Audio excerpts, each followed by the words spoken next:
Pace bene, saya sedang membaca satu teks yang berisi tentang kritikan terhadap para pastor di gereja Katolik.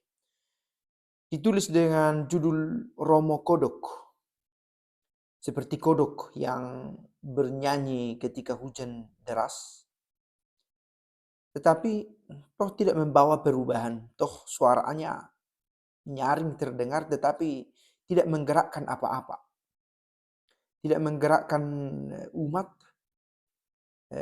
tidak menggerakkan eh, orang-orang untuk lebih terarah pada yang sempurna, pada yang ilahi.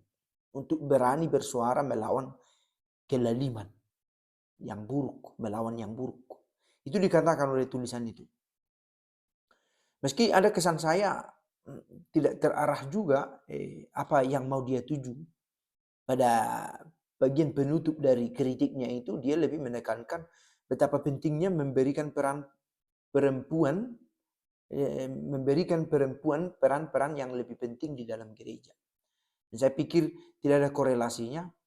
Memang dikatakan para suster tampaknya lebih memiliki pengaruh di akar rumput daripada para imam sendiri yang nyaman dalam hierarkinya. Saya mau mengutip satu kalimat yang dia tawarkan di sini.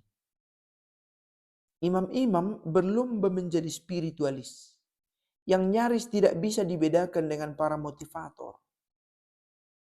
Hasilnya adalah umat yang termotivasi mencari untung dan lupa Tuhan. Teologi mereka adalah teologi sukses. Kalau bisa kaya raya di dunia dan kalau mati masuk surga juga. Teologi yang tidak bisa rugi. Katanya itu yang belakangan ini sering diperdengarkan oleh para imam kepada para umatnya. Saya tidak tahu apakah ini generalisasi terburu-buru ya. Benarkah para imam mewartakan demikian?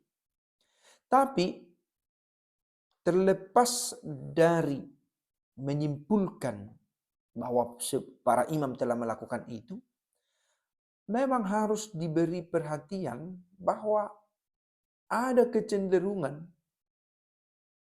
bahwa khotbah-khotbah, renungan-renungan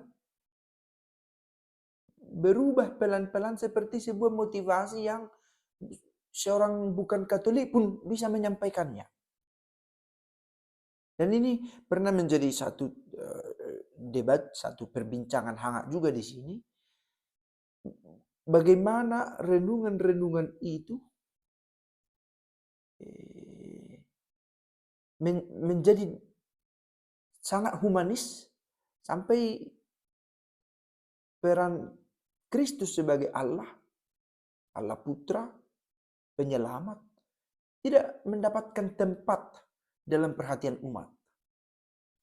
Kemarin saya membuat satu refleksi singkat tentang Prapaskah dan saya upload juga videonya di YouTube. Puncak dari Prapaskah adalah puncak pasca mau menuju ke sana. Prapaskah bukan sebuah tujuan tetapi sebuah kumpulan langkah menuju misteri Paskah. Nah, langkah-langkah macam apa itu? Ya, dengan berdoa, berpantang, berpuasa, bersedekah. Supaya orang sampai kepada misteri yang dialami oleh Kristus. Lalu ada yang berkata, oh saya kira selama ini hanya tentang berpuasanya, hanya tentang berpantangnya, atau yang penting saya bertobat. Ada yang berkata begitu, tetapi toh harus diberi alasan motif yang lebih terang demi mengalami Kristus itu sendiri di dalam hidup. Maka supaya mengalami itu orang bertobat supaya jangan tertutup dirinya oleh kekurangan-kekurangan, berpuasa supaya mengalami juga bagaimana menjadi lemah,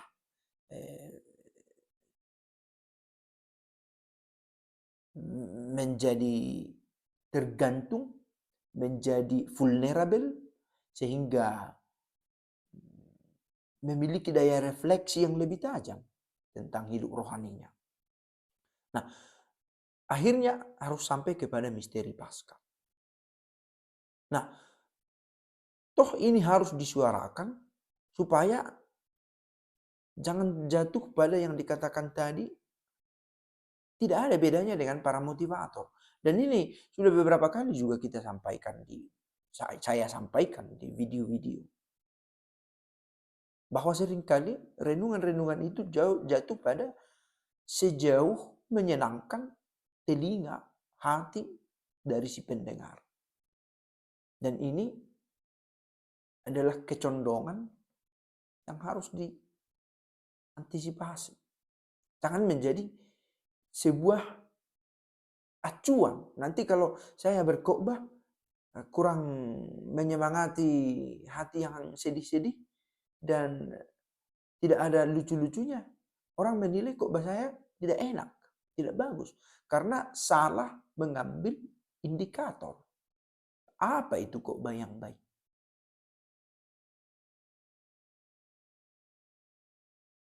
Nah, oke.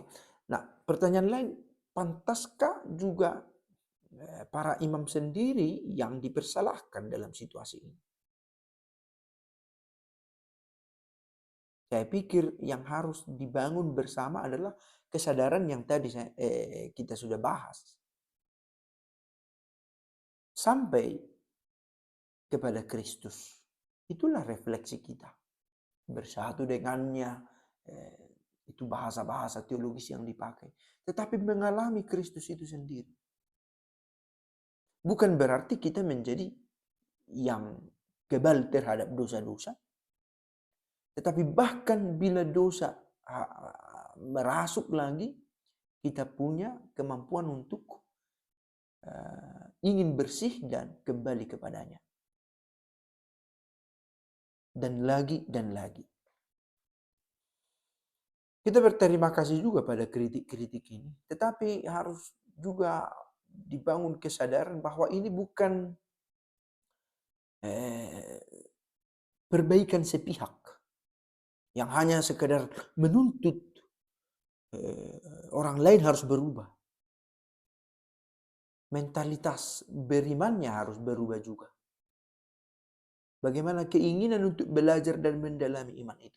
Tadi saya melihat data. 11% dari seluruh orang Korea Selatan itu beragama Katolik, kurang lebih itu 5.900.000 orang.